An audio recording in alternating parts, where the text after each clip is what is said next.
அனைவருக்கும் வணக்கம். இந்த வீடியோல என்ன பார்க்க போறோம் அப்டின்னா, லாஸ்ட் இயர் நடந்த 2025 நடந்த குரூப் 2 எக்ஸாமினேஷனோட ஜெனரல் இங்கிலீஷ் பார்த்துட்டு இருக்கோம். ஒவ்வொரு கொஸ்டினும் டிகோட் பண்ணிட்டு இருக்கேன்.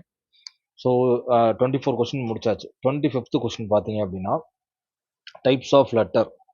சிலபஸ்ல லெட்டர பத்தி கண்டிப்பா கேட்போம் அப்டின்னு ரொம்ப தெளிவா சொல்லியிருக்காங்க. ஓகேவா? ஸோ சிலபஸ்ல தான் கேள்வி வந்திருக்கு. இது ரொம்ப simple question. What type of letter is used to request information about a product or service? நம்ம ஒரு லெட்டர் என்னன்னா ஒரு விஷயத்த பத்தி, ஒரு பொருள பத்தியோ, இல்ல அவங்களோட சர்வீஸ பத்தியோ ஒரு லெட்டர் கேட்கிறோம். இன்ஃபர்மேஷன் லெட்டர் கேட்கிறோம்.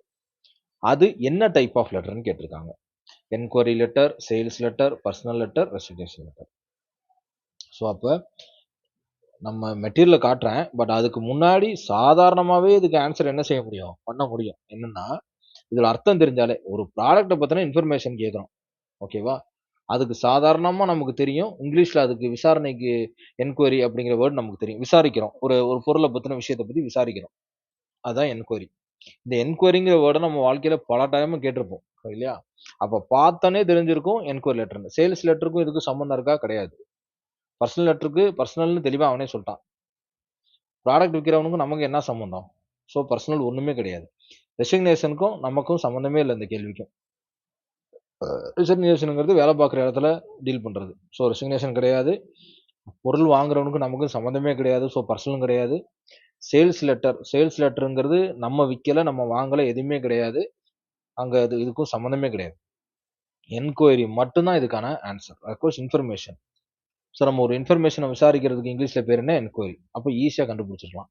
அதே சமயம் நம்ம மெட்டீரியல்ல பார்த்தீங்கன்னா, இங்க டைப்ஸ் ஆஃப் லெட்டர்ன்னு நான் ஒரு இது குடுத்துருப்பேன். டைப்ஸ் ஆஃப் லெட்டர் அப்படின்னு ஒரு பிடிஎஃப் குடுத்துருப்பேன். ஸோ இதுல பார்த்தீங்கன்னா, டைப்ஸ் ஆஃப் லெட்டர்னா ஃபார்மல் லெட்டர்னா என்ன? இன்ஃபார்மல் லெட்டர்னா என்ன? ஃபார்மல் லெட்டர்னா எது எது formal letter? Business letter, official letter, application letter, complaint letter, job application letter, resignation letter, invitation letter. இது எல்லாமே என்ன? ஃபார்மல் லெட்டர்ஸ்ல வர்றது. அப்ப இன்ஃபார்மல் லெட்டர்ஸ்னா என்னங்க அப்படின்னு கேட்டீங்கன்னா, லெட்டர்ஸ் டூ ஃபிரெண்ட்ஸ்க்கு லெட்டர் எழுதுறது, ஃபேமிலி மெம்பர்ஸ்க்கு எழுதுறது, ஒரு கங்கிராச்சுலேஷன் வாழ்த்து கடிதம் எழுதுறது, லெட்டர் ஆஃப் கண்டோலன்ஸ் ஒரு அஞ்சலி கடிதம் எழுதுறது, invitation letter personal, thank you letter. இது எல்லாமே இன்ஃபார்மல் லெட்டர்ஸ். அப்ப கண்டோலன்ஸ் எவனுக்கு குடுத்தாலும் அது இன்ஃபார்மல் தான். கங்கிராச்சுலேஷன் யாருக்கு குடுத்தாலும் அது இன்ஃபார்மல் தான். கன்ஃப்யூஸ் பண்ணிக்கக்கூடாது. அவன் கூட வேலை பார்க்கிறவனா இருக்கலாம், இல்ல ஃப்ரெண்டா இருக்கலாம், என்ன வேணா இருக்கலாம். கங்கிராச்சுலேஷன்னு வாழ்த்து கடிதம் வந்துட்டாலே அது இன்ஃபார்மல் லெட்டர் தான். கண்டோலன்ஸ்ன்னு ஒரு விஷயம் வந்துட்டாலே இன்ஃபார்மல் லெட்டர் தான். ஒரு விஷயம் இன்விடேஷன் வந்துட்டாலே இன்ஃபார்மல் லெட்டர் தான்.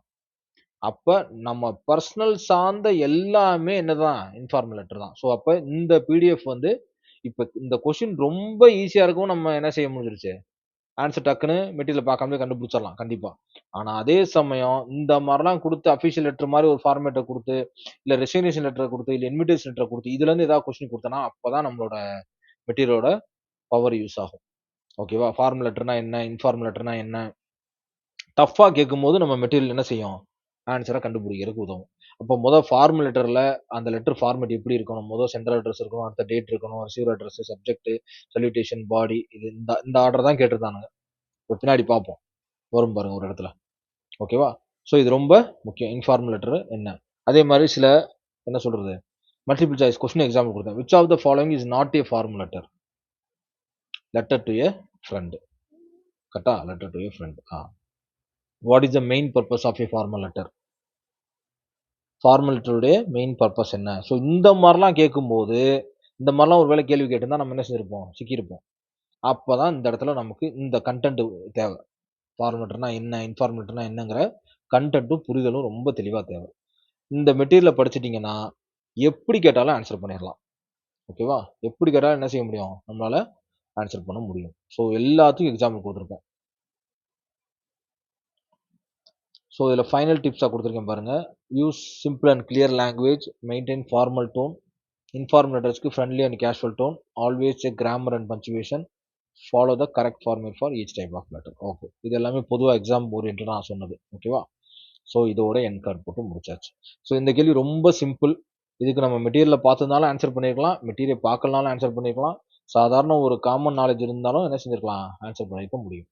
ஓகேவா? Okay right. அடுத்த கொஸ்டின் பார்க்கலாமா? அப்பா! ஒரு 25 கொஸ்டின்ஸ் முடிச்சாச்சு. இப்பதான் எனக்கே ஒரு சாட்டிஸ்ஃபேக்ஷன் வந்திருக்கு.